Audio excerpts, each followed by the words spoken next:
decir algo, si usted me permite, si me permiten las personas que están aquí. El otro día he visto, como hago casi siempre, el programa que se llama TVR, con nuestro antiguo compañero, el querido Gabriel Schulz y otras personas. Entonces, como hacen casi siempre, citaron una serie de cosas que yo he dicho, con mucho cariño, etc. Pero en cierto momento insistían en una respuesta que yo repetí muchas veces a lo largo de los años y en muchos programas. Cierto es, hay que decir, que era una respuesta repetida, pero ante una pregunta repetida. Si no, jamás se dijo que uno también tiene derecho a estar harto de que siempre le pregunten la misma cosa. Pero bueno, la respuesta era: el amor sucede. Pero quiero decir, no en mi defensa, sino en defensa de esa frase, quiero decir lo siguiente. Era una frase repetida, pero repetida para destacar su condición de frase hecha, su condición de adagio, su condición de refrán, como lo es traduttore, traditore, y que proviene de la siguiente frase. Hay un pintor llamado John Whistler, que era amigo de Oscar Wilde, era pintor y además escritor y pensador acerca del arte, y formaba parte de aquella cohorte de pensadores que creían que el arte no aludía a nada, que era imposible de ser explicado, etc. Por ejemplo, el mismo Wilde, recuérdese el prólogo del retrato de Dorian Gray, donde Basil Hallward, el protagonista, tiene algo del amigo pintor en su modelo, ¿no? Exactamente. Podría hasta decirse que John Whistler no es otro que el tipo que pintó el retrato de Dorian Gray.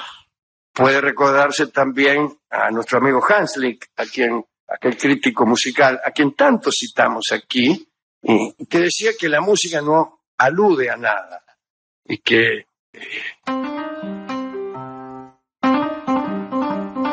esto, por ejemplo, no es un galope, por más que se insista. Seguro.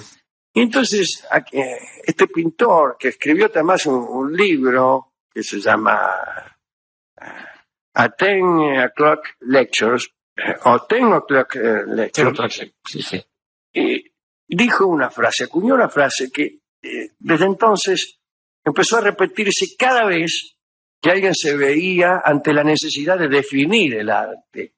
¿Y qué es el arte finalmente? Y él decía, o se usaba esta frase, que es art happens, el arte sucede. Y entonces en círculos de pensamiento se usaba esa frase, como dijo Whistler, art happens, el arte sucede. Y yo me atreví alguna vez a hacer referencia a la frase de Whistler cada vez que se trataba de definir al amor, pensando que había más o menos las mismas dificultades, y pensando también, como pensaban ellos del arte, que el amor tampoco significaba nada, que el amor tampoco estaba sujeto a referencias, ni, como decíamos el otro día, ¿no?, a preferencias compartidas, claro, a códigos, a gustos por las morochas, las rubias o lo que sea. Y entonces me atreví a decir love happens. Entonces acuñé esa pequeña cosa. Love happens. Love happens. Es decir, el amor sucede. Y me acostumbré a formularlo así para evitar la discusión. Y no tanto para evitar la discusión, sino para decir que no había discusión, que no tenía sentido preguntar qué cosa era el amor, sino que bastaba quedarse con eso, como bastaba quedarse con el arte sucede, podía uno quedarse con el amor sucede.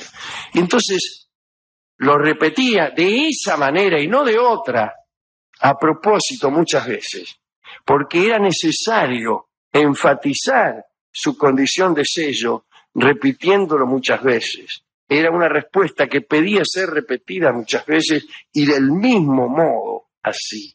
Y por eso yo la repetí muchas veces. Me quedó después la costumbre de repetirla allí donde justo, es decir, no valía la pena repetirla, ya que se trataba de personas que no estaban al tanto siquiera de la existencia de Whistler, ni de Art Happens, ni de casi ninguna otra cosa.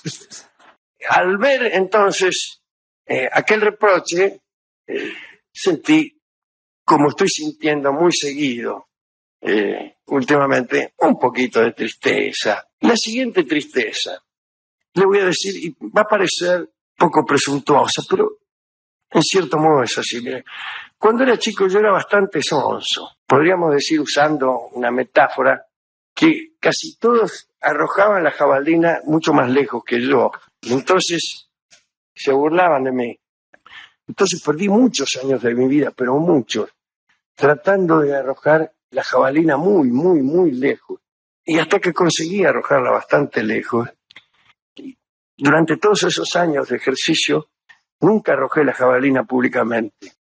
Cuando volví a arrojarla, resulta que podía arrojarla bastante lejos, muy lejos. Y entonces noté que todos se burlaban de mí porque la arrojaba mucho más cerca. Y se burlaban de mí porque la tiraba muy lejos. Y creían que lo normal, lo usual, era tirarla cerca.